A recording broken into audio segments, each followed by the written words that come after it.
புரட்சித் தலைவர் எம்ஜிஆரை தொடர்ந்து பல நடிகர்கள் அரசியலுக்கு வந்திருக்காங்க தமிழ்நாட்டில். இதில் யார் பெஸ்ட்டுன்னு நீங்கள் நினைக்கிறீங்க? விஜயகாந்த். ஏன்னா அதை நான் அறகுறையாக பார்த்துட்டேன். அது வந்து அப்போ அது வளர்ந்துருந்தா என்னவா இருந்திருக்கும்னு எனக்கு ஒரு ஆசை. விஜயகாந்த் அவர்களை நான் தனிப்பட்ட முறையில் பார்த்துருக்கிறேன். அந்த கட்சி எப்படி வந்து விருட்சமாக வளர்ந்ததுங்கிற பார்த்துருக்கேன். அவர் எப்படி தன்னுடைய தனித்தன்மை இழக்காமல் இருந்தாங்க. ஒரு கூட்டணி வச்சாலும் ஒரு சமரசம் இல்லாமல் இருந்த மாதிரி சாமானிய மனிதர்களை யோசிச்சிருக்கேன். திரு சீமான் அவர்கள் சொன்ன வார்த்தை நான் மறக்க மாட்டேன். அண்ணெல்லாம் இருந்தாருன்னா நமக்கெல்லாம் வந்து அரசியலே கிடையாது அப்படிப்பார். விஜயகாந்த் இருந்தாருன்னா இன்னைக்கு விஜய் கிடையாது. விஜயகாந்த் இருந்தாலும் ரஜினி வந்து அரசியல் வரை பற்றி பேசிக்க மாட்டார்.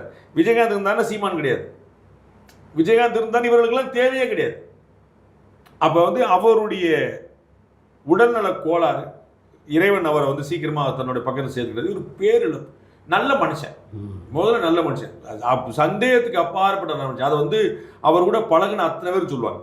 அது வந்து விஜின்னு கூப்பிட்டு இருந்த நண்பர்கள்ல இருந்து அவன் வந்து கேப்டன் சொல்லிட்டு இருக்கிற நண்பர்கள் வரைக்கும். அது வந்து இன்னைக்கு காலைல ஒரு நண்பர் பேசினார். எங்கள் தெற்கில் எங்கள் மாவட்டத்தில் இருக்கக்கூடிய ஒரு ஊரை சொல்லிட்டு, ஏன் இவ்வளவுக்கு பிறகு ஒரு 700 ஓட்டு நம்ம ஊரில் வந்து விஜயகாந்துக்கு இருக்குங்க அப்படின்றார்.